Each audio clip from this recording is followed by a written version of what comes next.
सभी को प्रणाम। आइए गायत्री मंत्र के साथ में हम सभी लोग इस विषय को प्रारंभ करने से पहले सभी ऋषि सत्ताओं का सानिध्य प्राप्त करें। परम पूज्य गुरुदेव वंदनीय माता जी का सानिध्य हम लोग को प्राप्त है। ऐसी भावना के साथ में गायत्री मंत्र से प्रारंभ करते हैं। ओम भूर्भुवः स्वाहा तत्सवितुर्वरेण्यं भर्गो देवस्य धीमहि धियो यो नः प्रचोदयात्।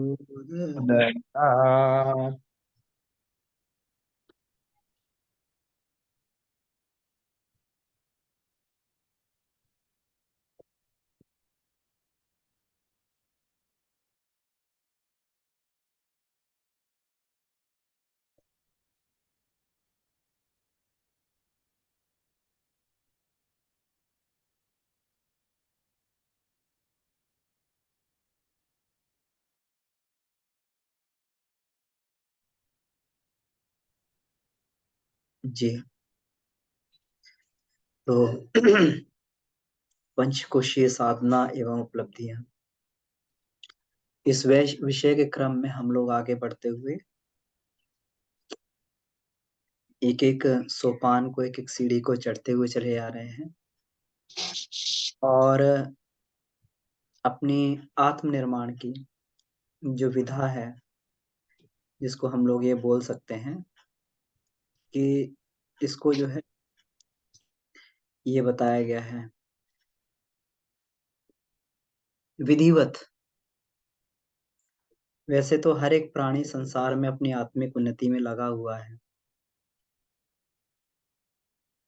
क्योंकि उसकी प्रकृति है आत्मिक उन्नति करना।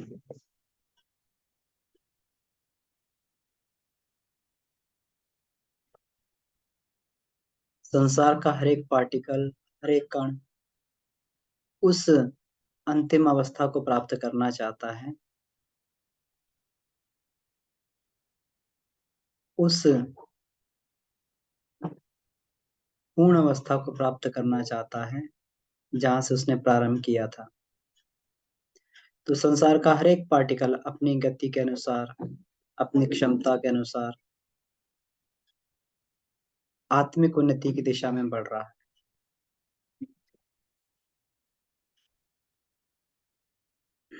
परंतु मनुष्य एक ऐसा प्राणी है जो प्रकृति का अतिक्रमण करके अपने हिसाब से अपने जीवन में प्रगति कर सकता है। बाकी सब प्राणी तो भाग्य के अनुसार चलते हैं। उनका जैसा जो भाग्य होता है, जैसा विधाता ने लिख दिया, उसी के अनुसार उसका आचरण कर सकते हैं। उनमें इतनी क्षमता नहीं हो सकती कि क्षमता नहीं होती कि भाग्य का अतिक्रमण कर लें या भाग्य को बदल लें। लेकिन मनुष्य के अंदर वह क्षमता होती है कि वो भाग्य को भी बदल लेता है, होने को बदल देता है, भवितव्यता को भी बदल देता है, अपने प्रारब्ध को भी बदल देता है। ये केवल मनुष्य में क्षमता है। प्रकृति के हस्तक्षेप को भी वह अपने जीवन से हटा सकता है, क्योंकि मनुष्य में वो सामर्थ्य भगवान ने दी है।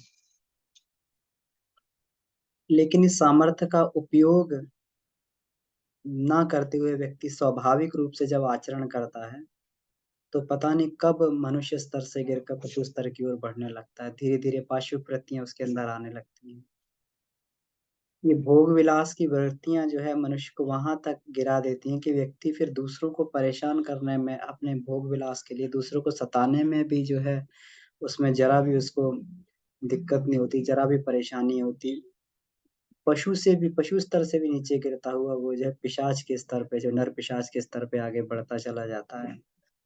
लेकिन अगर इसी इसी मनुष्य शरीर में, इसी मनुष्य देह में अगर उसको सही मार्गदर्शन मिल जाए, आत्मिक प्रगति का सही मार्गदर्शन मिल जाए, तो वह अपने जीवन में सामान्य से कई गुना अधिक प्रगति कर सकता है। और अध्यात्म जीवन में यही करता है। हम भारतवर्ष में हम लोग अगर पैदा हुए हैं, तो हमें एक बहुत बड़ा सौभाग्य मानना चाहिए। कौन-सा सौभाग्य मानना चाहिए? किस प्रकार का सौभाग्य मानना चाहिए? हम लोग तो हमेशा यही कहते हुए पाए जाते हैं कि भारत का कुछ नहीं हो सकता। ये पूरा जो दिनों-दिन इसमें भ्रष्टाचार बढ़ रहा है, दिनों-दिन इसमें महँगाई बढ़ रही है, दिनों-दिन इसमें ये हो रहा है, दिनों-दिन इसमें ये हो रहा है। केवल हम नकारात्मक पक्ष को केवल उसका जो है हमेशा देखते रहते हैं, उसी की चर्चा करते हैं। लेकिन कभी हमने इसके जो इसकी मिट्टी में व्याप्त है, इसकी मिट्टी के अंदर दिव्यता व्याप्त है, जो हमारे रक्त के अंदर दिव्यता व्याप्त है, कभी शायद ही उसके बारे में कभी सोचने का प्रयास हम लोगों ने किया होगा। स्वामी विवेकानंद कहते हैं कि जब तक मैं भारत में रहा तब तक मुझे भारत की उपयोगिता का पता नहीं लगा। उसका पता तब लगा जब मैं भारत की भूमि को छोड़ के गया, यहाँ से।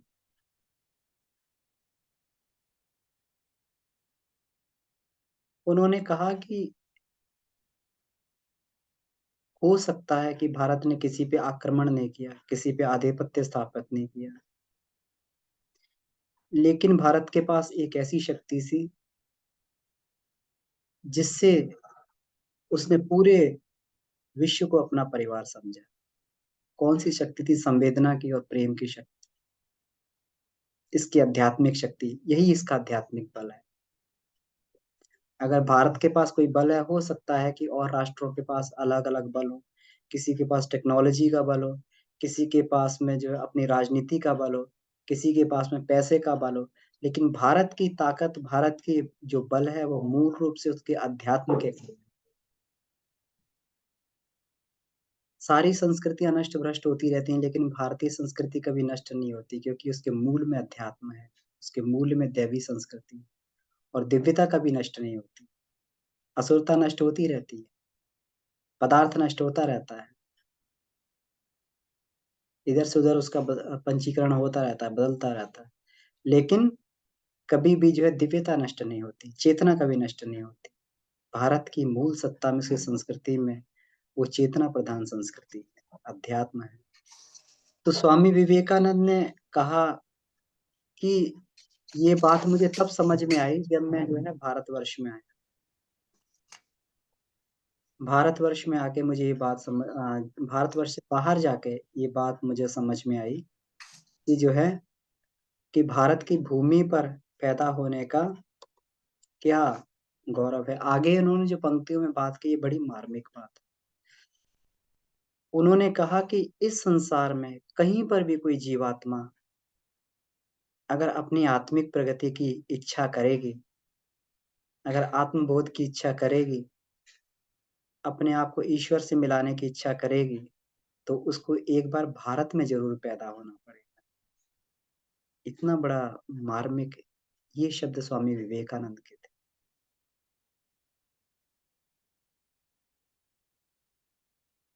तो हम लोग समझ नहीं पाते अपने सौभाग्य और सुयोग को समझ नहीं पाते। लोग बाहर-बाहर से अभी आते हैं। किस लिए? भारत के अंदर क्योंकि जो चीज़ बड़ी सहजता से मिल जाए, अध्यात्म बड़ी सहजता से हमें प्राप्त हो गया। जब हम लोग अपने घरों में हम लोग देखते हैं, बड़ा ही सहज रहता है पूजा-पाठ का वातावरण, आध्यात्मिकता वातावरण, संस्कारिकताओं का वातावरण बड़ा सहज रहता है। लेकिन भारतवर्ष में ऐसा जो है भारतवर्ष से बाहर जो है, किसी भी देश में, किसी भी राष्ट्र में अगर ये बात होती है, तो वहाँ पे आश्चर्य की दृष्टि से देखा जाता है। अगर कोई व्यक्ति वहाँ पर अब तो बड़ा ही कॉमन और सामान्य हो गया है। अगर वहाँ पर कोई व्यक्ति जो है ये साधना करता हुआ पाया जाता तो दुर्लभ बताया जाता था। कोई अगर पूजा-पाठ कर रहा है, योगिक क्रिया कर रहा है, दुर्लभ बताया जाता था। लेकिन अब धीरे-धीरे जो है जिस तरीके से योग का और इसका अध्यात्म का प्रसार हो रहा है, तो वहाँ पर भी जो है ये सारी गतिविधियाँ बड़ी कॉमन हो गई हैं। लेकिन हम लोग भारत भूमि में पैदा होकर हमें ये बहुत बड़ा सौभाग्य मिला और इस सौभाग्य को हमेशा हमें ध्यान रखना चाहिए। क्योंकि इसको ध्यान रखेंगे तो हमें मालूम रहेगा कि भारत में पैदा होने के बाद हमारा लक्ष्य क्या है? हमारा लक्ष्य है आत्मिक प्रगति करना। तो मेरा निवेदन यही था कि जीवन में सारे के सारे इस संसार में सारे के सारे प्राणी अपनी-अपनी हिसाब से गति करते हैं। मनुष्य भी अपने हिसाब से गति करता है। लेकिन जब उसे जीवन में कोई एक दिशा मिल जाती है, एक कोई पद्धति मिल जाती है, तो वहाँ उसकी गति बहुत तीव्र हो जाती है, बहुत तेज़ी से बढ़ने लगता है। क्यों? क्योंकि वहाँ पर जो है अब आइंस्टीन से पहले इस सूत्र को भले ही कोई जानता होगा, लेकिन आइंस्टीन ने जब इस सूत्र को दिया तो बड़ी तेज़ी से लोगों ने इसका उपयोग करना चालू कर दिया। किसी ने एटम बम बना दिया, किसी ने न्यूक्लियर रिएक्टर बना दिया, किसी ने कुछ बना दिया, किसी ने कुछ बना दिया, लेकिन उससे पहले उस सूत्र की खोज नहीं हुई।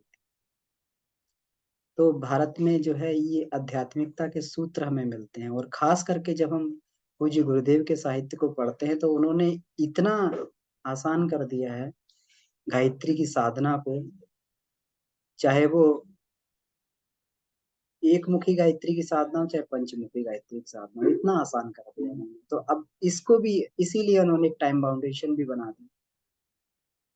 वैसे अगर कोई व्यक्ति अगर अपने आप से पढ़ाई करे तो हो सकता है ग्रेजुएशन में उसको कितने साल लग जाएँ। लेकिन जब कॉलेज में एडमिशन ले लेता है तो वहाँ पर ये होता है कि आपने कॉलेज में एडमिशन ले ली तो आपको 3 साल में ग्रेजुएशन करवा दी जाएगी, 4 साल में ग्रेजुएशन करवा दी जाएगी, 5 साल में, 6 साल में आपको पोस्ट ग्रेजुएशन करवा दी जाएगी। यही यही जो है फ़ायदा होता है किसी गुरु से जुड़ने का, कि वहाँ पर हमें समझ में आ जाता है कि अब हम यहाँ जुड़ गए हैं, तो इस पद्धति पे चलते हुए इतने साल में हम लोग जो है बिल्कुल, तो गुरुदेव ने कहा कि कोई भी अगर व्यक्ति अ, अपने जीवन में प्रतिदिन 2 घंटे अगर इस साधना में लगाता है, तो 10 साल बाद उसकी एक स्थिति एक ऐसी होगी कि वो आत्म साक्षात्कार के बिल्कुल करीब पहुँच जाए, आत्मदर्शन के बिल्कुल करीब पहुँच जाए। तो ये है इसका जो है ये इस साधना का एक बड़ा ही ऐसा विज्ञान है जो परम पूज्य गुरुदेव ने इसको बड़ा ही सरल सुपाच्य में इसको शब्दों में हम सभी लोगों तक पहुँचाया और ये इसमें हम लोग जो है धीरे-धीरे करके एक-एक चैप्टर करके हम लोग प्रगति करते हुए चले आ रहे हैं।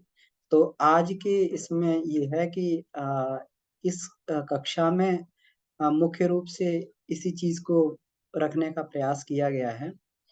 इस चीज़ को ध्यान रखा गया कि इसमें कोई भी टॉपिक क्योंकि हम लोग कभी व्यक्तिगत रूप से स्वाध्याय करते हैं, तो कभी-कभी ऐसा होता है कि हमारी प्रवृत्ति होती है कि उसमें जो है किसी टॉपिक को हम लोग कभी-कभी बाईपास कर देते हैं। तो किसी को पढ़ते हैं, किसी को बाईपास कर देते हैं, अपने उसमें स्थिति के अनुसार। लेकिन इसमें ये प्रयास किया गया है कि किसी टॉपिक को छोड़ा ना जाए। भले ही वो चैप्टर आपस में सिमिलर दिखाई देते हैं, हम लोग अब सूक्ष्म स्थूल कारण पे हम लोग चर्चा कर रहे थे, तो आपस में कितना जो है सिमिलर दिखाई देते थे, लेकिन सब में कहीं न कहीं कुछ न कुछ विविधता ज़रूर है। सब में कोई न कोई जो है गूढ़ सूत्र ज़रूर छिपा हुआ है इसमें कहीं न कहीं। तो ये जो है, ये गूढ़ सूत्र जो है तो हर चैप्टर की हम लोग चर्चा करेंगे और हर चैप्टर में इसमें आगे बढ़ेंगे। तो आज का जो विषय है, वो है मनुष्य देह में भरा विलक्षण और विराट। तो इसमें अगर हम लोग देखें, इस चैप्टर में हम लोग देखें, तो मनुष्य शरीर जो है हमारा,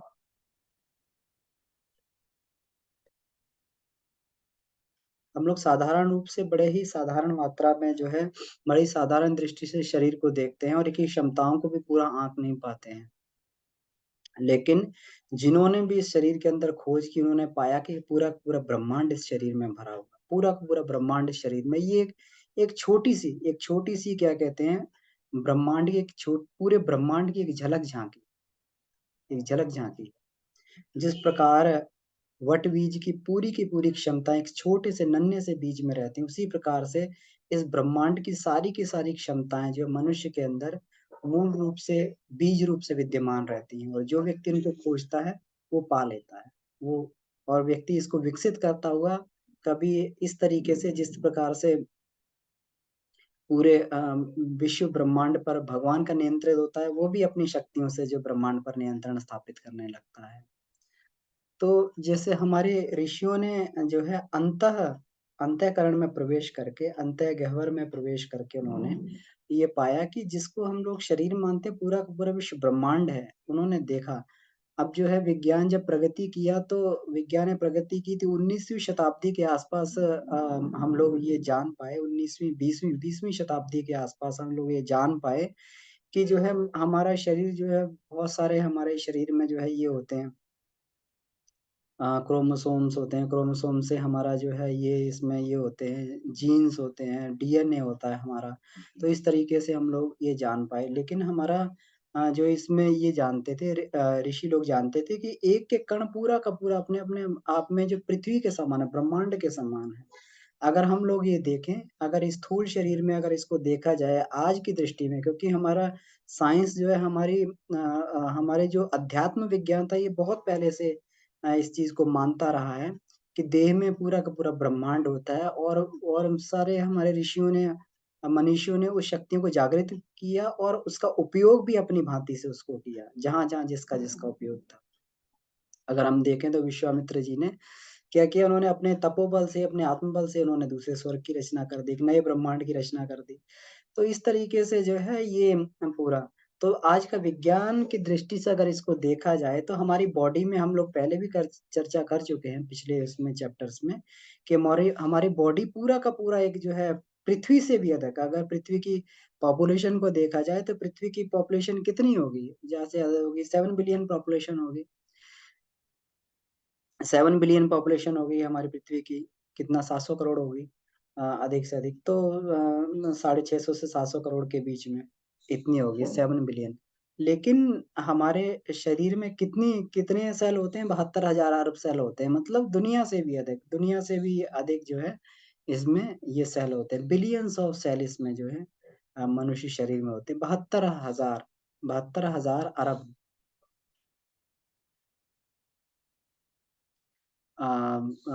ये सेल होते हैं।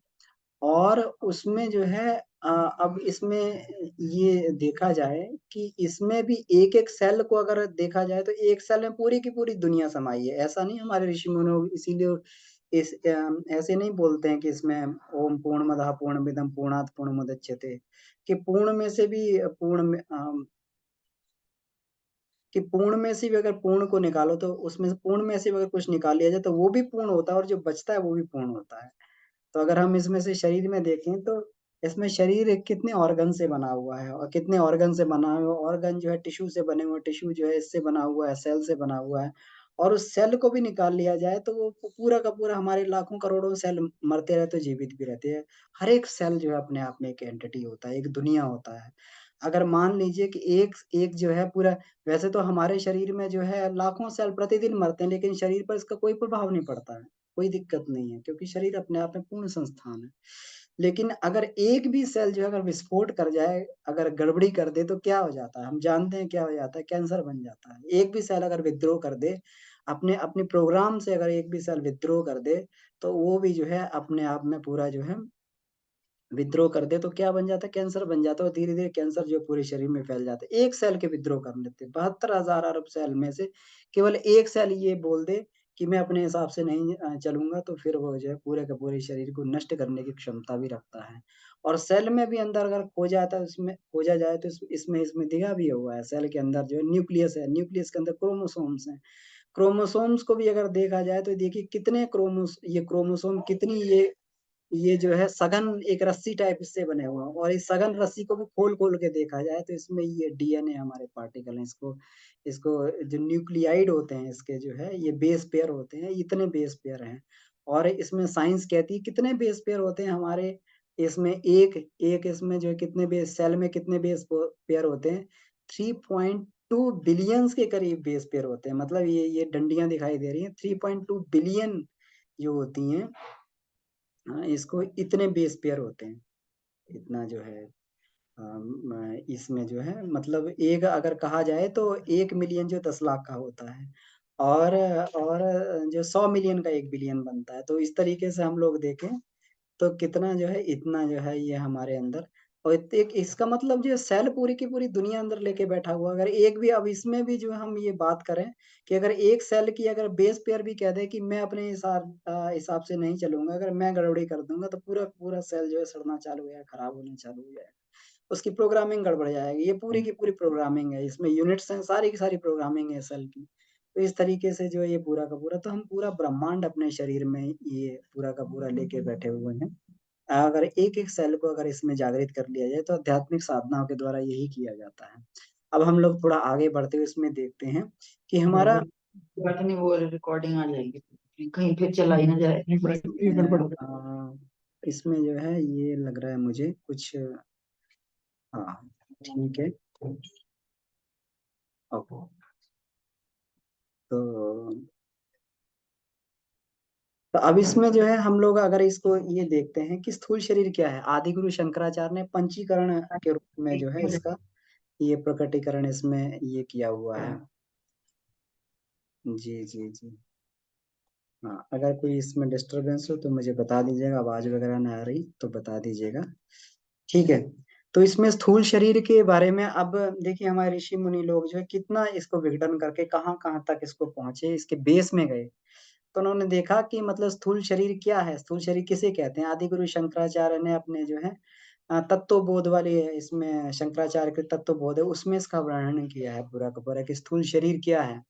तो उन्होंने कहा स्थूल शरीर जो है पृथ्वी जल अग्नि वायु और आकाश इन 5 महाभूतों से किया गया कर्मों के द्वारा उत्पन्न सुख दुख आदि के भोगने का प्रधान आश्रय और नाश होने वाला है।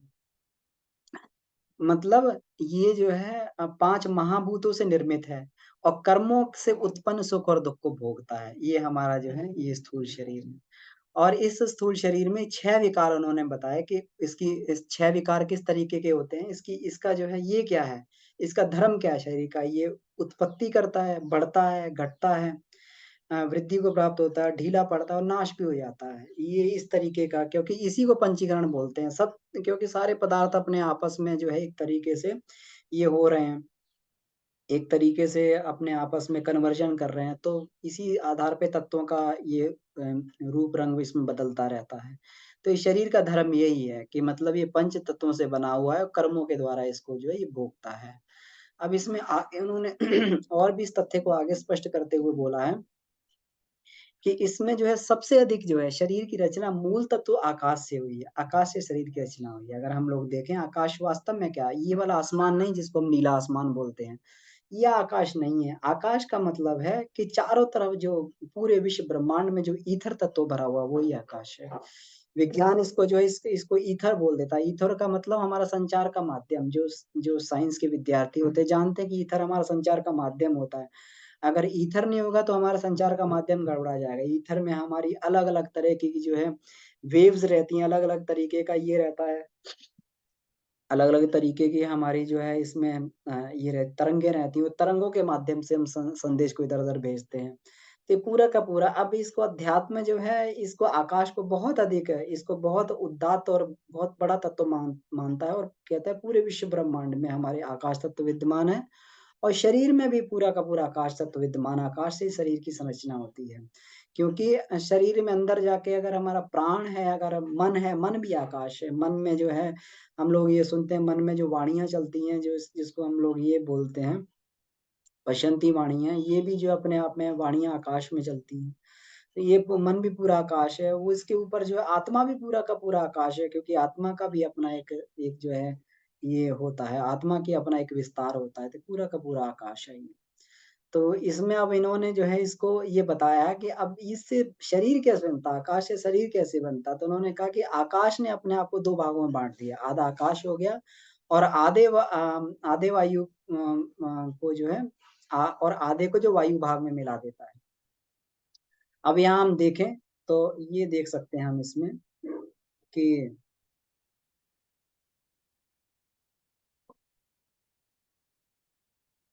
ये देखें कि आधा आकाश था और आधे को जो है आधे आकाश में वायु को मिला दिया, आधे आकाश में वायु को मिला दिया।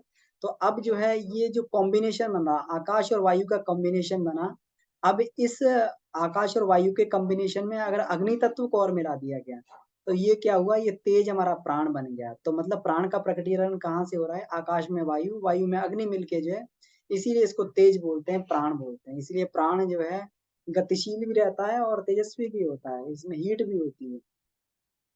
अब अब इसमें आगे कहते हैं कि अगर ये प्राण में जो है अगर जल मिला दिया गया तो ये रक्त बन गया। प्राण के अंदर जल, तो मतलब जल जो है ये रक्त हमारा जो है जल युक्त प्राण जो है रक्त हमारा क्या है, ये प्राण युक्त जल है अपने आप में ये।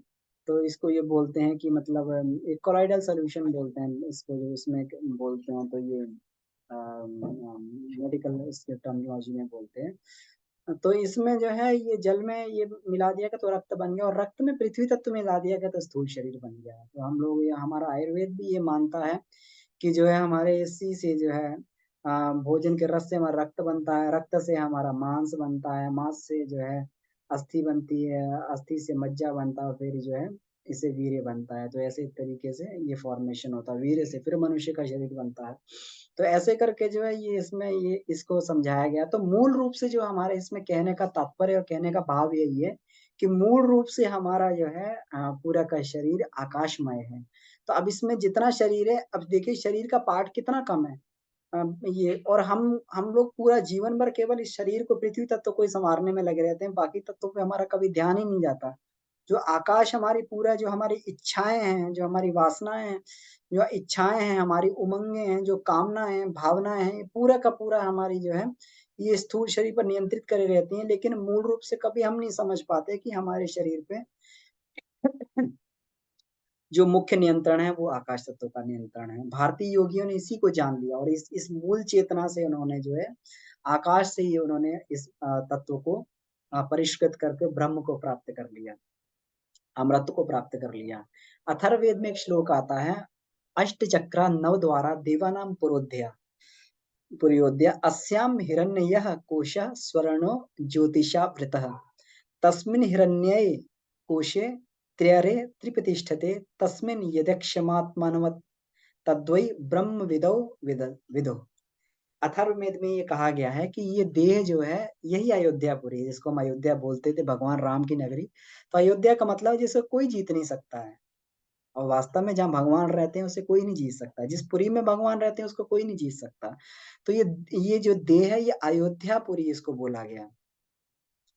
ये देह जो है इसको कोई जीत नहीं सकता। इसमें 8 चक्र हैं, 9 द्वार हैं, 8 चक्र इसमें बताए गए, और 9 दरवाजे जिसको बताए जाते हैं। और सुनहरे कोशों से आच्छादित एक हृदय कमल है, मतलब ये हृदय में एक जो सुनहरा हृदय कमल जिसको बोलते हैं, इसको सुनहरे कोशों से आच्छादित बोलते हैं इसको। और इसी में जो है एक तेज वर्ण से घिरे हुए कोश में आत्मा हमेशा प्रकाशमान रहता है, और केवल ब्रह्म ज्ञानी ही इसको जानते हैं। तो ये एक गूढ़, इसमें हमारे अथर्ववेद में गूढ़ इसमें जो है भाषा में इस चीज़ को इसको अलंकारिक रूप से इसका वर्णन किया गया है। और जो ब्रह्मज्ञानी लोग इसी को जो है, इसी आत्मा का हृदय स्थान में व्याप्त अंगुष्ठ मात्र आत्मा का ध्यान करके ही ब्रह्म को धीरे-धीरे करके वो लोग प्राप्त कर लेते हैं। तो अब जो है अब पश्चिम में भी लोग जो है अब ये मानने लगे हैं कि मतलब अब ये जो हमारे शरीर पे जो है, क्योंकि आकाश तत्व का नियंत्रण है, बहुत अधिक आकाश तत्व है, तो जिसका आधिपत्य अधिक होगा, जिसका संरक्षण अधिक होगा वही। अब हमारे देश में क्या होता है, जो पार्टी इलेक्शन जीतती है उसी का जो है कानून फिर चलता है, उसी की, क्योंकि उसी का बहुमत होता है। तो इस शरीर में आकाश का बहुमत है, तो आकाश के हिसाब से जो है ये इसमें ये चलता है। और इसको आगे अगर हम लोग देखें तो इसमें पश्चिमी विद्वान भी अब इस चीज़ को स्वीकार करने लगे हैं। अब उन्होंने किस तरीके से अब इसमें इसको देखा कि आकाश तत्व कैसे नियंत्रण कर रहा है, तो उन्होंने इसको चक्रों के माध्यम से बताया, क्योंकि चक्र आजकल जो क्रिलियन फ़ोटोग्राफ़ी के माध्यम से चक्र, क्योंकि अब ये प्राण पकड़ में आने लगा है, प्राण किस प्रकार का वर्ण है, तो प्राण जो पकड़ में आने लगा है, और वो क्रिलियन फ़ोटोग्राफ़ी के माध्यम से अब चक्रों का फ़ोटो ले लिया जाता है कि ये चक्र किस प्रकार से क्या है। तो ये चक्रों का फ़ोटो लेने का भी अब ये सुविधा बन गई है।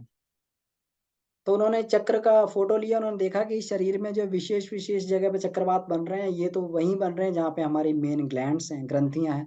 तो फिर उन्होंने इस अंदाज़े पे पहुँचे कि ये ग्रंथियों को, पहले तो मेडिकल साइंस कहता था कि ग्रंथियों पे किसी चीज़ का कोई नियंत्रण नहीं है, अपने हिसाब से काम करती हैं। अगर एक बार कोई बिगड़ जाए, कोई ग्रंथि विद्रोह कर दे, तो मनुष्य को जीवन भर जो है फिर कोई ऐसी मेडिकल साइंस में टेक्नोलॉजी नहीं है जिससे ग्रंथि को वो किया जा सके। कोई किसी व्यक्ति को थायराइड हो गया तो जीवन भर उसको जो दवा खानी पड़ती है।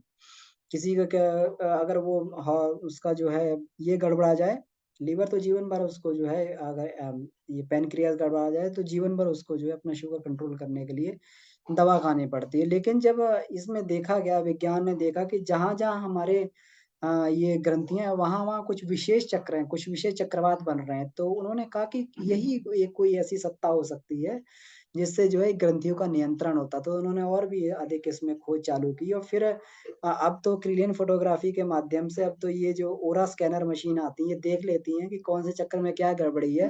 तो एक डेटा के आधार पे पब्लिश भी कर दिया जाता है कि इस चक्र में ये गड़बड़ी है और यहाँ-यहाँ जो अगर इसका ये किया जाए, तो ये इस चक्र से ये हो सकता है, तो आध्यात्मिक साधनाएँ भी उस आधार पे बताई बताई जा सकती हैं। तो चार्ल्स आर स्टार्क ने बोला कि अंतःस्रावी ग्रंथियों के आधार पर एक नई धारणा प्रस्तुत की गई है, जो भारत के आध्यात्मिक शोधों से शत प्रतिशत मेल खाती है। अब देखिए भारत की शोधों से अब मेल खाने लगी, पहले मेल नहीं खाती थी, पहले सब भारतीयों को जो है वेदों को तो ये बताते थे कि इसमें गडरियों के गीत हैं। जो वेदों में जो काव्य शैली का प्रयोग किया गया है, जो इसमें छंद शैली का प्रयोग किया गया है, इसमें इसको बताया करते थे, हँसी-मज़ाक उड़ाते थे। जब अंग्रेज़ लोग भारत में आए थे, तो हँसी-मज़ाक उड़ाते थे कि ये जो है, ये उसकी वो है, ये है गडरियों के गीत हैं। लेकिन फिर जो है जब इनका ये होने लगा, इनका धीरे-धीरे ये इनका भाष्य हुआ जब समझ में आया, तो पश्चिमी लोग जो है इसको फिर इस तथ्य को स्वीकार करने लगे। जब इसका जो है पर्शियन में, फ़ारसी में अनुवाद हुआ। इसमें दाराशिकों का बहुत बड़ा योगदान है कि दाराशिकों को हमारे वेदों का जो उपनिषदों का जो प्रसार ये हुआ है विश्व में, इसमें दाराशिकों का बहुत बड़ा योग्यदान योगदान है। दाराशिकों ने 18 साल तक जो है 50 उपनिषदों का भाष्य उसमें करवाया। इसमें जो है इस पर्शियन में, उर्दू में वो करवाया। उर्दू के वर्ज़न को ही पर्शियन में, फ़ारसी में बदला गया। अब फ़ारसी को ही फिर बाद में फ्रेंच इत्यादि भाषाओं में ये किया गया, तब यह इसको पश्चिम के विद्वानों ने पढ़ा। तब उनकी समझ में आया कि ये तो वो चीज़ है जिसको जो है हम लोग अभी तो बिल्कुल भी इसकी इसकी हम लोग जो है यहाँ तक भी नहीं है, इसके सिरे पर भी नहीं है। तब उन्होंने ये बोला कि जो है उन्होंने ये प्रस्तुत किया कि षट चक्रों की भारतीय खोज और जीव शास्त्रियों द्वारा वर्णित 7 ग्रंथियों के क्रिया विज्ञान में कितना साम्य है। इसे कभी फिर लिखेंगे, ये उन्होंने ये डॉक्टर चार्ल्स आर स्टार्क लिख रहे हैं। इसे फिर लिखेंगे तो पाठक आश्चर्य करेंगे कि जिन बातों को विज्ञान ने अत्यंत कुशल मशीनों द्वारा जाना, भारतीयों ने योग साधना द्वारा उससे भी अधिक किस तरह प्राप्त कर लिया। तो अब ये धीरे-धीरे जो पूरा विश्व इस चीज़ को समझ रहा है। ग्लैंड्स ऑफ डेस्टिनी के लेखक जो हैं इबो गेकी काव ने तो यहाँ तक माना कि अंतःस्राव ग्रंथियाँ जो है ये जो है इन पर नियंत्रण करने वालों ने पूरे के पूरे इतिहास पर जो है कंट्रोल किया, पूरे के पूरे इतिहास पे नियंत्रण किया। वो जो है नेपोलियन बोनापार्ट का एग्ज़ाम्पल देते हैं। गुरुदेव ने भी नेपोलियन बोनापार्ट का एग्ज़ाम्पल दिया कि नेपोलियन बोनापार्ट का जो है इतना उनका जो है सबकॉन्शियस इतनी अधिक काम करती थी कि वो बहुत तेज़ी से भी जो डिसीज़न लेते थे, वो भी बड़े दूरगामी परिणाम वाले होते थे और लोग आश्चर्य करते थे कि इतने जो है कम समय में इतना जो तेज़ी से कोई डिसीज़न कैसे इतना दूरगामी परिणाम वाला होता है? अदरवाइज़ मनुष्य को सोचना पड़ता है कि किसी अगर कोई दूरगामी जो है उसको डिसीज़न लेना है, तो उसको बड़ा व्यक्ति को सोच समझ के तब उसको निकालना पड़ता है, लेकिन चलते-फिरते में लेकिन वाटरलू में कहते हैं वाटरलू के युद्ध में नेपोलियन को बंदी बना लिया गया और बंदी बना के जो है नेपोलियन की पराजय हो गई। तो उसमें ये फिर कहा गया कि उसमें जो है उनका जब शरीर की ये किया गया पोस्टमार्टम किया गया और देखा गया, तो उसमें ये पाया गया कि उनकी जो है लास्ट में पिट्यूटरी ग्लैंड जो है गड़बड़ी करने लगी थी और पिट्यूटरी ग्लैंड की गड़बड़ी के कारण और पिट्यूटरी हमारी पूरी मास्टर ग्लैंड होती है। और मास्टर ग्लैंड पूरे के पूरे शरीर पे कंट्रोल करती है, हमारे चिंतन चरित्र पर भी कंट्रोल, व्यवहार पर भी कंट्रोल करती है। तो कहा कि उसकी पिट्यूटरी ग्लैंड गड़बड़ हो गई थी और उसने गलत डिसीज़न ले लिया और उसकी गलत डिसीज़न के कारण जो है, वो जो है जहाँ वो अपनी सेना का नियंत्रण इतनी कुशलता से करता था, लेकिन वो उतना कुशलता से चक्रव्यूह नहीं बना पाया और उस समय में जो केवल उसका जो एक सेनापति था, केवल 5 मिनट जो है, इस व्यूह रचना के कारण 5 मिनट लेट हो गया युद्ध में और उस युद्ध में बोनापार्ट को हार का सामना करना पड़ा जो विश्व विजेता था। तो ये जब पश्चिम के वैज्ञानिक भी इस चीज़ों को मानने लगे हैं कि आगे आने वाले जो है ये इसमें जो है ये किया जाएगा, ग्रंथियों पे शोध किया जाएगा कि सप्त चक्रों का नियंत्रण कैसे होता है और उसका भी जो है फिर आगे बढ़कर इसमें ये कहा गया कि इन ग्रंथियों का निर्णय निर्धारण जो है ये ग्रहों के द्वारा होता है। ये अलग-अलग ग्रह जो हैं, अलग-अलग ग्रहों के द्वारा इनका ग्रंथियों का नियंत्रण होता है और जब और इसमें आगे शोध चलेगी, इसके केमिकल को और अधिक परिचय कर लिया जाएगा, तो ये जो पता लगा लिया जाएगा कि जो ग्रंथियों के अंदर जो केमिकल है, वो बिल्कुल हूबहू जो सेम उसका कॉन्फ़िगरेशन उस ग्रहों के पर मिलने वाले पदार्थ के कॉन्फ़िगरेशन से मेल खाता है और वही जो है पदार्थ इसीलिए हम लोग जो है ये कहते हैं ज्योतिर्विज्ञान में ये कहा गया जो हम लोग ये करते हैं ज्योतिर्विज्ञान में अलग-अलग उपाय करते हैं, ग्रहों के उपाय वो हमारे इसीलिए होते हैं कि वो जो है हमारी मानसिक चेतना को कहीं न कहीं प्रभावित करते हैं। तो इसमें ग्रहों का अंतःस्रावी ग्रंथियों से ये कहा गया ओकाल्ट जो एनाटॉमी है एंड द बाइबल ये पुस्तक है, इसके वैज्ञानिक ने कहा है कि अलग-अलग नक्षत्रों का ग्रहों का जो है इस पर कंट्रोल होता है ग्रंथियों के ऊपर, इसको इंटीरियर स्टार्स बोला गया है। आंतरिक है जिसको तारे बोलते हैं, इंटीरियर स्टार जो बाहर के तारे एक्सटीरियर स्टार हो गया और ये इंटीरियर स्टार बोला गया। अब इसमें ये बताया गया कि सूर्य का जो है पीनियल ग्लैंड से संबंध होता है। इसको तृतीय नेत्र भी बोलते हैं और आज्ञा चक्र भी बोलते हैं और इसको जागृत करने वाला व्यक्ति जो है, वो जो है दूरदर्शी हो जाता है और दूर की घटनाओं को भी देख सकता है। वरुण का जो है संबंध चंद्र ग्रंथि से बोला गया है, उसको पिट्यूटरी ग्लैंड से इसका संबंध बताया गया है। पिट्यूटरी के उतार-चढ़ाव से मन में भी उतार-चढ़ाव होता है, इसीलिए चंद्र के हम लोग ये देखते हैं कि चंद्र की कलाओं में जैसे-जैसे उतार-चढ़ाव होता है, वैसे-वैसे व्यक्ति के मन में भी उतार-चढ़ाव होता है। बृहस्पति का संबंध एड्रिनल ग्रंथि से, मंगल का प्रजनन ग्रंथि से, बुध और सूर्य का जो है थायराइड और पैराथायराइड ग्रंथि से इसमें बताया गया है। हमारी रामायण तो पहले ही इसमें बोलती आई है कि उमादार ज्योतिष की नाई सभी नचावत राम गोसाई कि मतलब कि हे उमा, हे पार्वती ये जो जो है मनुष्य को मनुष्य को परमात्मा जो कठपुतली के तरीके से नचाता है। जैसे कठपुतलियों की उँगलियों में जो वो धागे बंधे हुए हैं, धागे से वो जो है कठपुतली नाचती है, वैसे ही जो है ये भगवान भी अब हम लोग ये ना माने कि केवल जो है हमारे करने से ही अब होता है। हमारे क्रियाकलापों पे, हमारी मनःस्थिति पे बहुत सारा जो है नियंत्रण जो होता है ये वो ब्रह्मांडीय चेतना का होता है। इसमें कहा जाता है कि कई बार जो है ये सोलर कलंक के बारे में और सोलर आँधियों के बारे में जो अब ये विज्ञान समझने लगा और इस पे शोध भी कर रहा है, कि जैसे-जैसे सूर्य की तरफ से ये जो है सोलर इसमें आँधियाँ चलती हैं, सौर आँधियाँ जिसको बोलते हैं या फिर जो है इसमें ये सौर कलंक बोलते हैं, ये होते हैं तब-तब जो है आपराधिक वृत्तियाँ जो है ये पृथ्वी पे बढ़ने लगती है। मनुष्य जो है अनायास ही आपराधिक वृत्तियों में संलग्न हो जाता है। इसलिए गुरुदेव बोला करते थे कि अब जो है बेटा मैंने जीवन भर खेती की है, जीवन भर जो है किसान का काम किया है। खेती की है, किसकी खेती की है? मैंने तुम लोगों की खेती की है, तुम लोगों को उगाया है, अपने प्रेम से तुम लोग प्रेम की खेती से तुम लोगों को उगाया, तुम लोगों को पैदा किया है। अब तुम क्या करो, अब मुझे और बड़ा काम करना है। अब मुझे जो है फायर ब्रिगेड का काम करना, आग बुझाने का काम करना है। तुम खेती करो, तुम किसानी का काम करो, तुम आगे चल के उस फसल को पैदा करो, जो प्रेम के आधार पर बोकर जो है इसकी इंसानों की खेती तुम करो। मैं जो अब सूक्ष्म में जो आग बुझाने का काम कर रहा हूँ, इस ब्रह्मांड में आग लगी हुई है। मैं तुमको उस काम में नहीं झोंक सकता क्योंकि आग बुझाने के काम में जोखिम होता है, व्यक्ति जल भी सकता है उसमें जो है। उसका उसका खुद का भी वो हो सकता है, तो ये जोखिम भरा काम मैं खुद करूँगा, सूक्ष्म का तो स वो जो है फिर उसके बाद में कारण में जाकर और उसके सूक्ष्म उसकी सफाई करने में लगे हुए हैं, ताकि उस तरीके का वातावरण निर्धारित उस तरीके के वातावरण का निर्माण किया जाए स जा सके, जिससे मनुष्य के अंदर सहज ही दिव्य वृत्ति अपने आप जागृत होने लगे। तो जो भारतीय ऋषि हमारे बताते हैं कि इसमें इसका शोधन जो अपनी दिव्य क्षमताओं का जागरण हम तप के माध्यम से कर सकते हैं। अब अगर स्थूल शरीर को अगर देवता मान लिया जाए तो स्थूल शरीर की भी उसमें जो है ये अलग-अलग जो है ये अपनी क्षमताएँ हैं।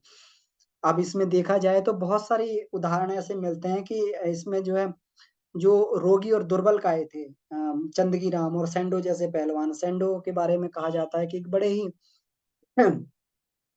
सेंडो एक बहुत ही एक बचपन में बड़ा बीमार रहा करते थे और बड़े ही कमज़ोर थे, कमज़ोर शरीर था। एक बार उनके पिताजी उन्हें एक म्यूज़ियम में घुमाने ले गए। तो म्यूज़ियम में जब घुमाने ले गए थे तो वहाँ देखा तो वहाँ सेंडो ने देखा कि वहाँ बड़े-बड़े पहलवानों के चित्र टंगे हुए थे, बड़े-बड़े भीमकाय जो है मनुष्यों के चित्र टंगे हुए थे, तो उसको हैरानी हुई। वो तो सेंडो तभी तक यही समझता था कि ये जो है मनुष्य मेरे जैसे दुर्बल और कमज़ोर काय होते हैं, लेकिन जब उसने पहलवानों को देखा तो पिताजी से पूछा कि ये वास्तव में मनुष्य ही हैं? तो पिताजी ने कहा, "हाँ बेटा, ये मनुष्य ही हैं।" तो क्या मैं भी ऐसा बन सकता? तुम भी ऐसा बन सकते हो। उन्होंने जो है निरोगता के सूत्र, आहार के सूत्र उनको बताए, तो सेंडो ने वही पालन किए और विश्व विख्यात पहलवान बन गए।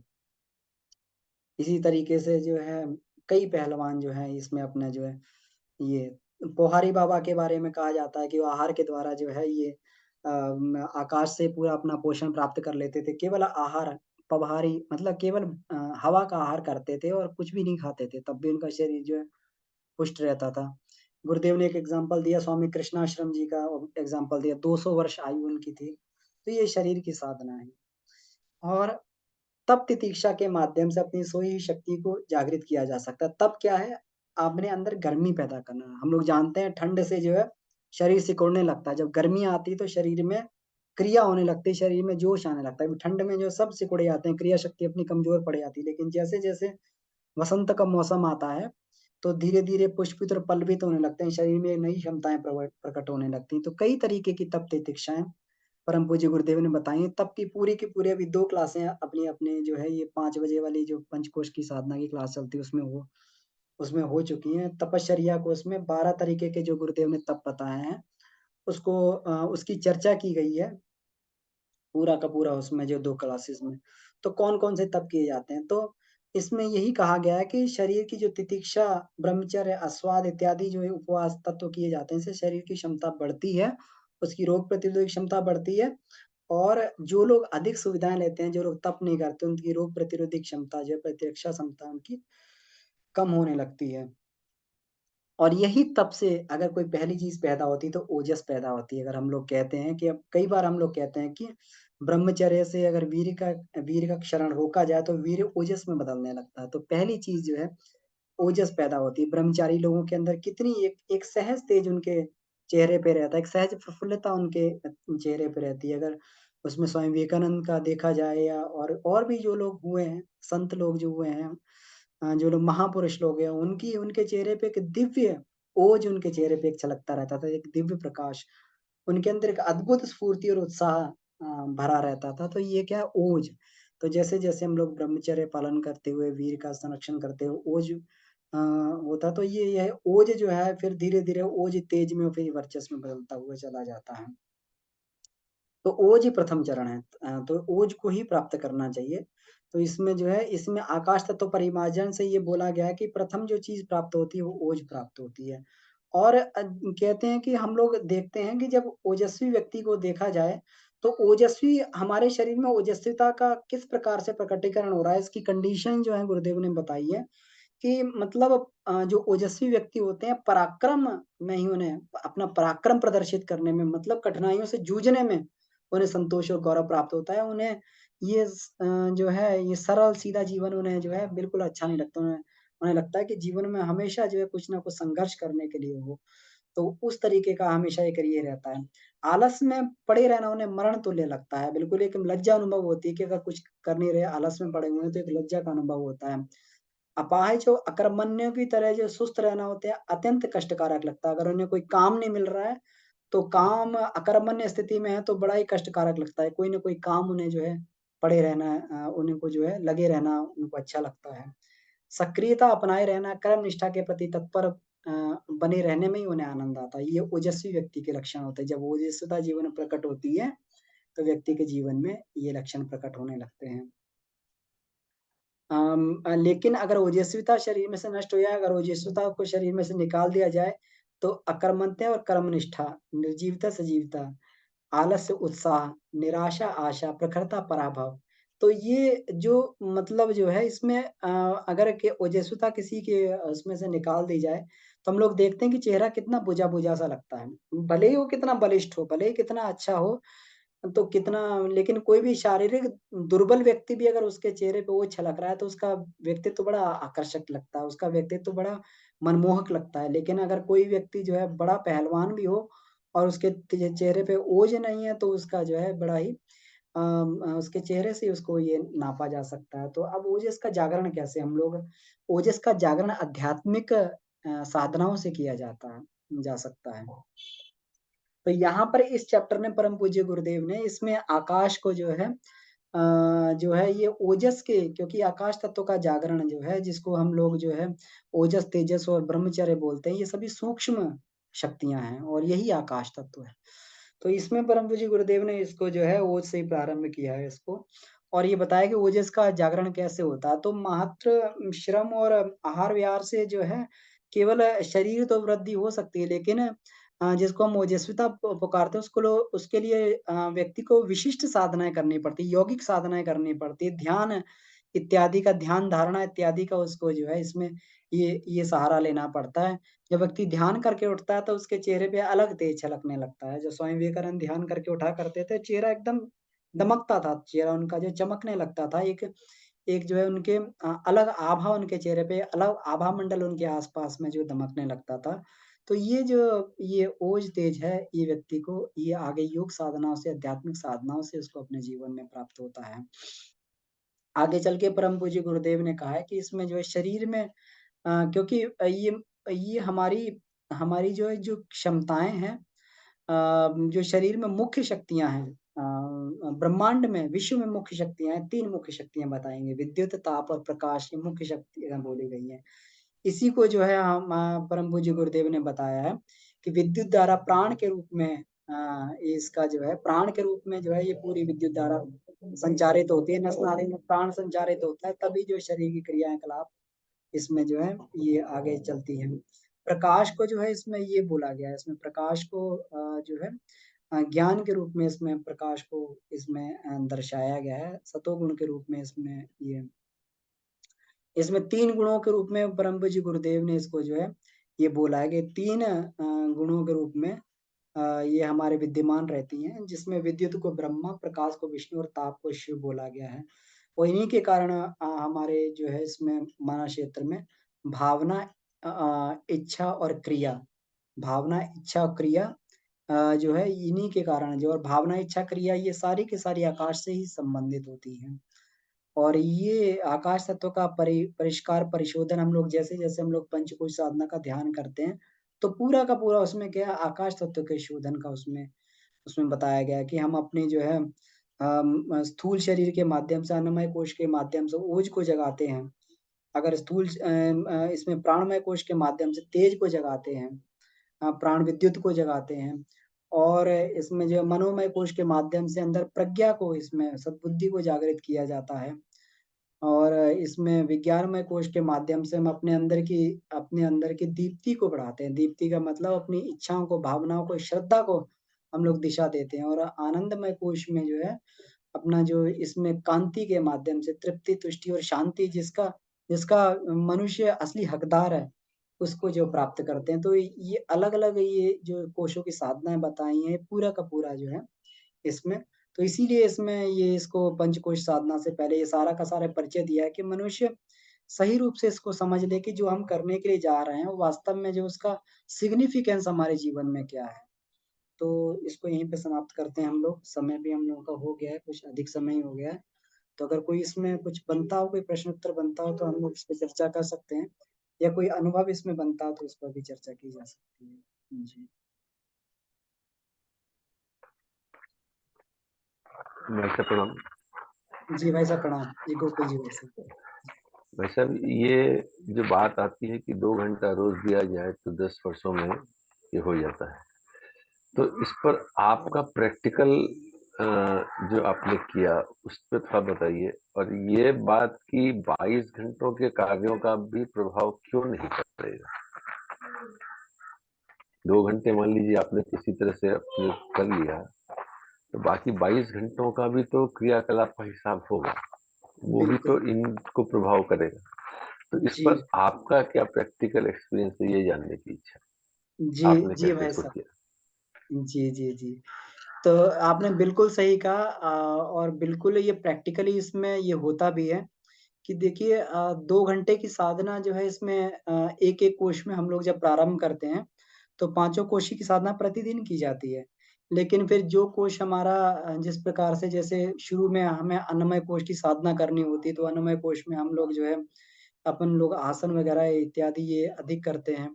तो कभी-कभी 1-1, सवा-सवा घंटा, डेढ़-डेढ़ घंटा, क्योंकि जब तक ये मुड़ेंगे नहीं, ये हमारे हाथ-पैर नहीं मुड़ेंगे, तब तक जैसे ही पोज़ नहीं आएगा, तब तक जो है जिसको हम लोग जो है ये उपत्यकाओं का शोधन और ये सब हम लोग करना चाहते हैं, ग्रंथियों का हम लोग ये करना चाहते हैं सफाई, तो ये नहीं हो पाएगा। तो उसमें जो है फिर धीरे-धीरे हम लोग जो है अन्नमय कोश की साधना के साथ में ये करते हैं। तो ये 2 घंटे तो विशिष्ट साधनाओं के लिए हैं। फिर जैसे-जैसे हम लोग की आगे बढ़ते हैं, अनुमय कोश सुधर जाता है, तो प्राणमय कोश के लिए हम लोग फिर जो है इसमें अधिक प्राणायाम में अधिक समय लगाते हैं, प्राणायाम को अधिक बढ़ाते हैं। इसमें जो है हम लोग आधा घंटा, पौन घंटा, 1 घंटा तक प्राणायाम करते हैं। जब ये सब नहीं लगता है, तो फिर मन की साधनाएँ जो हैं, इस पर भी जो है इसमें आगे हम लोग जो है ये बढ़ते हैं। जो है जप को, ध्यान को जो है बढ़ाया जाता है, इसकी गहराई को हम लोग इसमें आगे बढ़ाते चले जाते हैं। फिर इसमें और इसमें आगे बढ़ते हैं, तो हम लोग ये विज्ञानमय कोश की साधनाएँ करते हैं। उस ध्यान में बैठे-बैठे ही जो है फिर अपनी आत्मा का अनुभव किया जाता है, आत्मानुभूति ध्यान किया जाता है। तो विशिष्ट साधनाएँ तो 2 घंटे में ये हम लोग करते ही हैं। अब बाहर का जो है प्रभाव आपने बिल्कुल सही बताया, 22 घंटे का बिल्कुल प्रभाव पड़ता है। 22 घंटे का बिल्कुल प्रभाव पड़ता है, ऐसा प्रभाव करता है कि हम लोग ये मान लें कि 2 घंटे में जो हमने ये ऊर्जा प्राप्त की है, या 2 घंटे में जो हमने ये ओज, तेज और वर्चस्व प्राप्त किया है, अब इसको हम किस प्रकार उपयोग कर रहे हैं। इसको जो हम बढ़ा भी सकते हैं, इसको आगे पुष्प पल्लवित करके इसको ग्रो भी किया जा सकता है 22 घंटों में, और 22 घंटों में खर्च भी किया जा सकता है। तो शुरू में अपनी प्रवृत्तियाँ ऐसी रहती हैं कि अगर मान लीजिए कि हम लोगों ने उपवास इत्यादि किया, शरीर स्वस्थ हो गया, तो मनुष्य क्या करेगा? शरीर स्वस्थ होने के बाद में क्या करेगा? फिर अगर उसकी जो है वासना नहीं मिटी है खाने के प्रति, अगर उसकी जो काम वासना नहीं मिटी, तो इंद्रियों के द्वारा सारी शक्ति को खर्च कर देगा। तो अन्नमय कोश का उपयोग कहाँ हुआ? अन्नमय कोश का उपयोग जो है, शरीर तो स्वस्थ हो गया, लेकिन उसका उपयोग केवल जो है निकृष्ट चीज़ों में फिर किया गया। उसको जो अपनी वासना पूर्ति के लिए, कामना पूर्ति के लिए लगा दिया गया। तो इस तरीके से ये जो है परम पूज्य गुरुदेव कहते थे कि 2 घंटे की उपासना और फिर जो है साधना पूरे दिन की। तो जैसे-जैसे पूरे दिन की साधना हमारी बढ़ती जाती है, वैसे-वैसे ये 2 घंटे बड़े प्रभावी, उसी मायने में हमारे 2 घंटे ये प्रभावी होते चले जाते हैं। या फिर हम ये कहें कि 2 घंटे की कमाई और फिर 22 घंटे का खर्च। जो व्यक्ति इसको बचाने लगता है, इस कमाई को बचाने लगता है, तो धीरे-धीरे धन की पूँजी बढ़ती जाती है। धीरे-धीरे तपस्या की पूँजी बढ़ती जाती है, और जैसे-जैसे तपस्या की पूँजी बढ़ती जाती है, वैसे-वैसे हमारी क्षमताओं का जागरण भी होने लगता है। अतीन्द्रिय क्षमताएँ जिसे बोलते हैं। तो मेरे अनुभव में तो भाई साहब बिल्कुल यही है। जी, जी भैया, धन्यवाद। जी। प्रणाम भाई साहब। जी, जी, आवाज आ भाई रही? साहब प्रणाम। जी, हाँ प्रणाम। बहुत बहुत ही आनंद आ रहा है, इतने गूढ़ विषय को आप इतना सिंप्लीफाई कर दे रहे हैं। बहुत ही गुरुदेव की कृपा है, उन्होंने आपको माध्यम बनाया है। मुझे ये पूछना था कि आकाश तत्व के बारे में सुनते हैं, तो एक चिदाकाश ये क्या है? चिदाकाश, आकाश बोला जाता है, फिर चिदाकाश उसका जो बड़ा रूप है। और दूसरा प्रश्न ये था कि ये ओजस हम लोग पढ़ते हैं कि शुक्र धातु बढ़ने के बाद ओज बढ़ता है, ये परा ओजस भी पढ़ा है, वो परा ओजस क्या होता है? और तीसरा एक आपसे रिक्वेस्ट है कि आप जो अगर आपके पास कोई ऐसी पुस्तक हो या कोई रेफरेंस दे सकें कि ग्लैंड्स का ग्रह नक्षत्रों का भी क्या क्या प्रभाव पड़ता है, कौन सा नक्षत्र कौन सी ग्लैंड से जुड़ा हुआ है। थोड़ा सा गुरुदेव ने हम लोगों को ज्योतिष भी पढ़ाया, तो उस पर थोड़ा रिसर्च चल रही है, तो उसका इन सारी चीजों पर क्या अगर कोई पुस्तक हो, रेफरेंस हो, या आप कुछ हमें डिटेल बता सकें।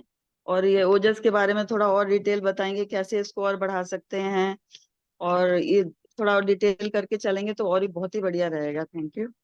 जी, जी, जी।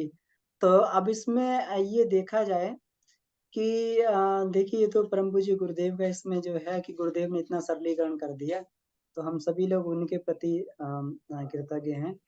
तो उसमें जैसे आपने कहा कि मतलब ओज को कैसे बढ़ाया जाए। अब इसमें जैसे पराओजस के बारे में भी आपने कहा, तो उसमें परम पूज्य गुरुदेव ने ब्रह्मचर्य एक तप है, सावित्री कुंडलिनी तंत्र जो वाङ्मय नंबर हमारा 15 है, उसमें पूरी की पूरी इक्वेशन बताई है कि ओज जो है हमारा ये किस प्रकार से आगे चल के जो वीर्य और रज होता है, ये किस प्रकार से आगे चल के हमारा ये आगे ऋतंभरा प्रज्ञा में बदल जाता है। तो परा ओज जिसको बोलते हैं, यही ऋतंभरा प्रज्ञा है। ये परा ओज ही बेसिकली यही ऋतंभरा प्रज्ञा है, कि ओज से भी आगे की चीज़ जो है, ये ओज हमारा जब ये बदलता है तो पहले हमारा अगर ये किया जाता, ब्रह्मचर्य का पालन किया जाता तो विद्युत के रूप में, ये विद्युत के रूप में हमारी जो है कार्य पद्धति को, जितनी हमारे शरीर में इलेक्ट्रिसिटी ज़्यादा होगी, उतनी हमारी क्षमता बदल जाएगी। क्षमता बढ़ती जाएगी। फिर विद्युत ये ताप और प्रकाश में ये बदलता है। तो ये विद्युत ताप और प्रकाश में जब ये बदलता है तो ये ताप और प्रकाश में ये जो है इसके ग्लो के रूप में शरीर में प्रकट होने लगता है। फिर यही चल के आगे प्रज्ञा में बदलने लगता है। यही चल के प्रज्ञा में बदलने लगता है और ये ऋतंभरा प्रज्ञा में आगे ऋतंभरा में बदल जाता है। तो ये ओज से ही पूरी की पूरी, और ओज जो होता है ये शरीर का पार्ट नहीं है। जो शरीर में, शरीर तो केवल जो है एक केमिकल जनरेट कर रहा है। लेकिन इसमें जो बल होता है वो आत्मिक बल होता है, ये आत्मिक शक्ति होती है। पदार्थ भले ही हम इसमें बोल दें कि ये सीमन है, वीर्य है, पदार्थ है, उसमें कुछ फास्फोरस है, कुछ और ये कंपोज़िशन है, लेकिन उसमें जो ताकत होती है वो ये आत्मिक तेज होता है। इसीलिए जो वीर क्षय होते ही जो है व्यक्ति का आत्मबल गिर जाता है, उसका जो है ये गिर गिर जाता है, तो ये आत्मिक ओज उससे नष्ट होता है। तो ये आत्मा के कृपा से ही, आत्मा के आशीर्वाद से ही जो है उसको ये प्राप्त होता है, और इसी को व्यक्ति अगर बढ़ाता जाए तो यही आगे चल के जो ऋतंभरा प्रज्ञा में बदलता रहता है। और परम पूज्य गुरुदेव ने इसमें लिखा भी और सारी बहुत सारी बुक्स हैं, तो इसमें और भी देख के हम लोग ये देख सकते हैं कि इसमें जो है ग्रहों का प्रभाव हमारी ग्रंथियों पे कैसे पड़ता है। तो इसमें जो है पूज्य गुरुदेव ने उदाहरण भी दिए हैं, तो इसको हम ग्रुप में खोज के इसको पोस्ट करने का प्रयास करेंगे। जी। तो मुझे लगता है यही था, अगर इसमें कुछ और भी कुछ जिज्ञासा हो। जी, डॉक्टर साहब।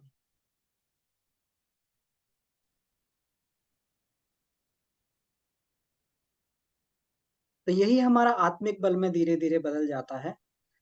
इसी को ही तो इसीलिए इसमें ये कहा गया है ब्रह्मचर्य जो पहली है, इसमें अन्नमय कोश में इसीलिए रखा गया है ब्रह्मचर्य का पालन, कि इसी से जो व्यक्ति की अगर पहली सीढ़ी चढ़ेगा तो इसी से चढ़ पाएगा वो। तो धीरे-धीरे करके तपश्चर्या के माध्यम से इसको ग्रो करते हुए हम लोग जो है इसी को ओज को ऋतंभरा प्रज्ञा में बदलते हुए चले जाते हैं। जी। तो मुझे लगता है कि इसमें कुछ-कुछ जो है इसमें ये हो गया होगा, क्लियर हुआ होगा। ठीक है।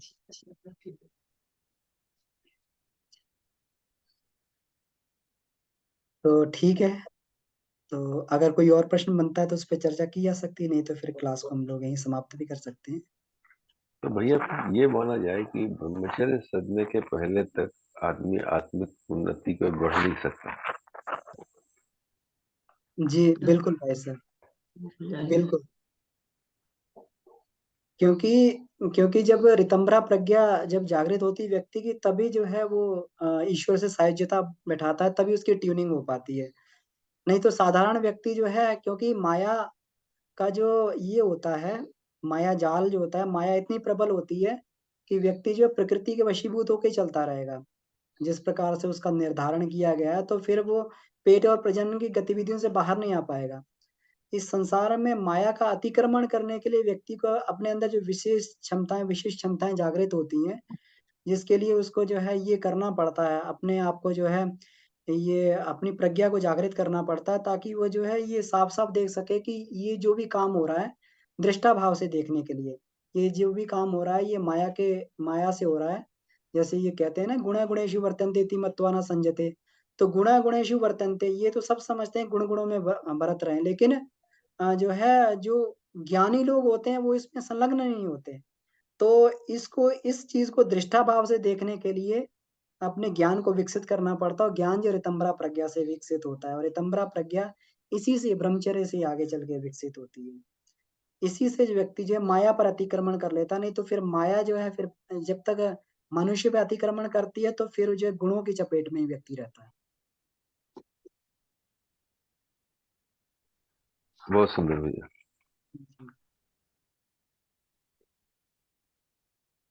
प्रणाम भैया। जी दी प्रणाम मीना दीदी। ये आपने टॉपिक भैया दे देना अगली बार के लिए भी, बहुत ही अच्छा लगा, क्योंकि जब उसको स्वाध्याय करके और फिर जब चर्चा होती है तो जो आपने बताया कि जो छोड़ देते हैं, तो हमने पढ़ना अन्नमय से शुरू किया था, और जबकि जो ये अब अध्याय लिए हैं स्टार्टिंग का, ये पूरी भूमिका है इसमें गुरुदेव ने उसको पूरा मतलब बहुत जरूरी है इसको पहले पढ़ना और समझना। तो ये जो भाई साहब कह रहे हैं ब्रह्मचर्य वाला, तो जो अभी आपने स्थूल की परिभाषा दी है ना, उसी में इसका उत्तर है। ये अगर हम ब्रह्मचर्य हमारा सदेगा ही नहीं, हम स्थूल पर ही रह जाएंगे।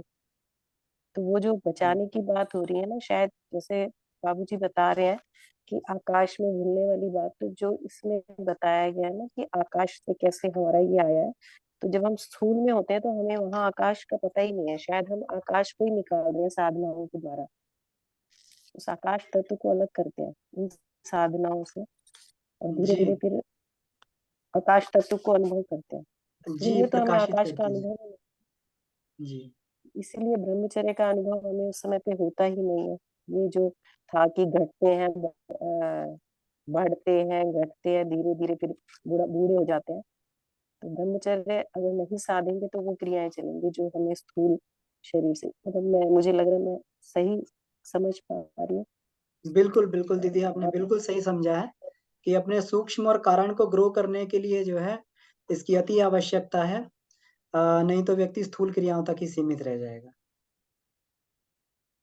और जो अभी डॉक्टर साहब ने चिदाकाश की भी बात कही थी, जो चिदाकाश जो है चित्त और इससे मिल के बना है, चित्त और आकाश से मिल के बना है। तो वो आकाश जिसमें आत्मा रमण करती है, चित्त मतलब चैतन्य, चैतन्य मतलब आत्मा। तो वो आकाश जिसमें आत्मा रमण करती है, वो वाला आयाम जिसमें आत्मा रमण करती है, तो इसी को चिदाकाश बोला जाता है। तो व्यक्ति जब इसमें रमण करने लगता है तो ऐसा लगता है कि पूरा का पूरा ब्रह्मांड उसकी मुट्ठी में आ गया है। तो इसीलिए उसको जो है फिर पूरे सारे ब्रह्मांड में अपना स्वरूप दिखाई देने लगता है कि जहाँ पे वो मैं ही व्याप्त हूँ। तो ये चिदाकाश में ही जो है इसको व्याप्त होके जो है इस चीज़ को समझ पाता है। जी। तो हम लोग स्वाध्याय करते रहें। अभी प्रयास ये करेंगे कि इसको जो है टॉपिक को जो है पहले ही डाल दिया करेंगे क्लास में, जो है मंडे को इसको डाल दिया करेंगे। तो पूरा जो है स्वाध्याय करके पूरा वीक भर सब लोग जो है, और फिर हम लोग बात करेंगे। तो जो पढ़ के जिसको काम को किया जाता है उसकी चर्चा और ही अलग होती है। तो उसको जो है यही प्रयास किया जाएगा। तो ये प्रयास करेंगे इसको समय से हम डाल दें, और साथ-साथ में थोड़ा-थोड़ा प्रतिदिन भी कुछ-कुछ मैटर इसको पब्लिश करते रहें, ताकि जो है हम सभी की ट्यूनिंग इससे बनी रहे। तो आप सभी को बहुत-बहुत धन्यवाद। ये आप ही के कारण, सभी लोगों के कारण है कि आप सभी लोग इतना जो है सतत स्वाध्याय में संलग्न रह के और परम पूज्य गुरुदेव की इस कार्य को आगे बढ़ा रहे हैं। तो आपको बहुत-बहुत धन्यवाद। सभी को प्रणाम। आइए शांति पाठ करके इस कक्षा को समाप्त करते हैं। ओम ओम